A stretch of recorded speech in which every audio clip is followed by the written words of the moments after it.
Hey gang, welcome back to Inverted Pursuits Laboratory, and for your third installment of It's All Up From Here, getting started in high power rocketry, we're going to jump over to just my internet browser and we're going to look at different places to purchase your high power rocketry components as you're getting ready to start building your level 1 rocket and start simming it in OpenRocket.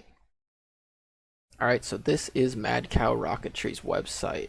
They have just their trending now kits down here at the bottom, and under kits you can see all of the different sizes they have.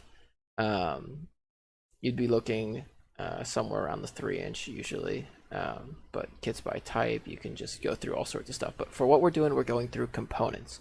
The components section is full of everything from altimeters to bays, bulk plates, centering rings. If you want to get your centering rings pre-made, you can also get fins pre-cut.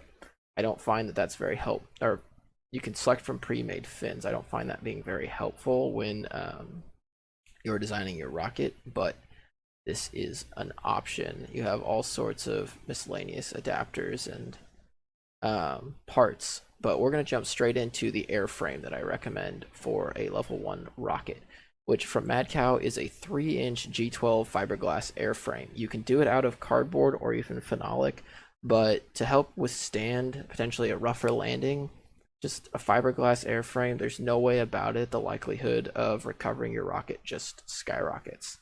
You shouldn't need a full 30 or a full 60-inch, so get a half length 30-inch tube, standard wall thickness, and then you can get cuts. So you want it cut, yeah, you can say you want one cut, and then you can say like cut to length 29 inches because you actually need it an inch shorter than 30 inches. Or if you need a longer than 30, like you need a full 36-inch tube, then you can do 60 and say cut to 36, and then they'll send you a 36-inch tube and a 24-inch tube.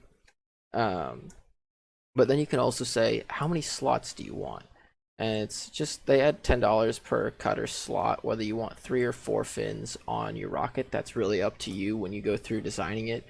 And then you can say like cut slot 1/8 inch width for 8 inches length,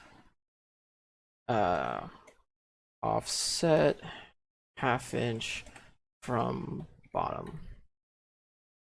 Oop, misspelled offset there.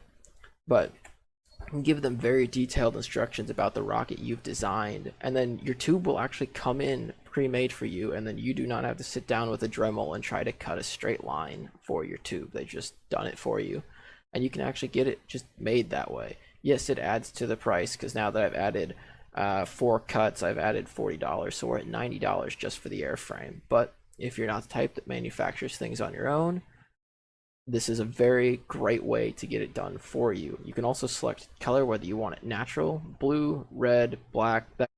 From there, we run to motor tubes. So these are your 38mm motor tubes that you're going to be using, and I recommend just buying a basic 8-inch one. 38mm and H123 or H100 is not any longer than 8 inches, and you're going to end up getting it cut shorter anyway. So it's pretty simple. You just select and buy that. It's only $9, which is great. Then your next one, a 3-inch plastic nose cone. You want plastic or you want fiberglass? Plastic is the cheap way to go about it. It will survive impacts. I have blown these things nose first into the ground on some of my Viper tests, if you guys check out those videos.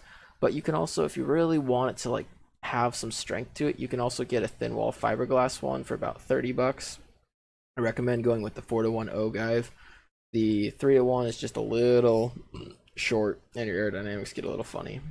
But 4:1 Ogive is the good way to go. But I would recommend the plastic one for your first rocket. After that, you get into your parachutes. Your nylon parachutes, what I recommend, it's a flat sheet chute, has 8 shroud lines, 30 inches in diameter. This is pretty average for a level 1 rocket. You want about 30 inches. You can go up to a 36-inch chute. It's just going to make your descent really slow and you're going to drift a long ways. But they all run around 16, 15 in price, so you're pretty good there. Next thing you're going to need is the nylon shock cord, which you would have seen in my last video. Unfortunately, I don't have an image of it here, but it's just a simple shock cord, and you'll probably want about 6 to 8 feet of it. Just to be safe, I'd personally order like 12 feet of this stuff, especially since it's only 35 cents a foot, and everything is ordered in foot, as we've sold by the foot down here. The other thing you can do is you're going to need centering rings to hold your motor tube in place, and you can get these pre-cut, which is really handy if you're not into cutting them yourselves. You just select the fact that you want a 3-inch to 38-inch G10 or 3-inch diameter tube by 38 millimeter, and so it knows exactly what you want there, and you'll just want 3 of those for your rocket. So pretty straightforward, but that's what you'd want. If you were doing 54 millimeter motor, you'd need the other one over here, but you're going to be in the 3-inch 38 millimeter realm, so it's just $6 times 3, end up with $18 in just centering rings, and they're done for you, and you don't have to go buy the fiberglass sheet to make these. Now when it comes to fins, Mad Cow occasionally has G10 sheet for sale. They haven't for the last couple of years, don't really know why. So I ended up getting my G10 fiberglass sheet from Apogee. I buy the 1/8 inch 1 square foot fiberglass sheet that they sell. 1 to 2 of these is more than enough to get your fins out of them. I recommend buying 2. It's about what I needed to get my fins out of it. For most level ones, you can get it out of 1. I'd buy 2 just to be safe and have a little bit of extra in case your centering rings have issues, or if you're going to make your own centering rings, this is what you want to buy. You can also make your centering rings and fins out of 1/4 inch plywood that you can get from your local hardware store. If you're doing plywood, 1/4 inch. You cannot do 1/8 inch, and make sure you buy the higher quality plywood. Don't buy the lower grade plywood, but you can get away with a 2x2 or a 2x4 sheet of plywood 1/4 inch from your local hardware store. Last component you're going to be needing is rail buttons. Rail buttons are your launch guide components here, and they come in nylon or Delrin. I would go with the 3-piece or the 1-piece, but they're just fairly straightforward little rail buttons here. You can get them in all sorts of colors, and they're really cheap to buy. I usually buy like a 30 pack for $7 because it's just so cheap. Rail buttons are the best way to go, and most launch sites will have the rails to be able to launch off of a rail button.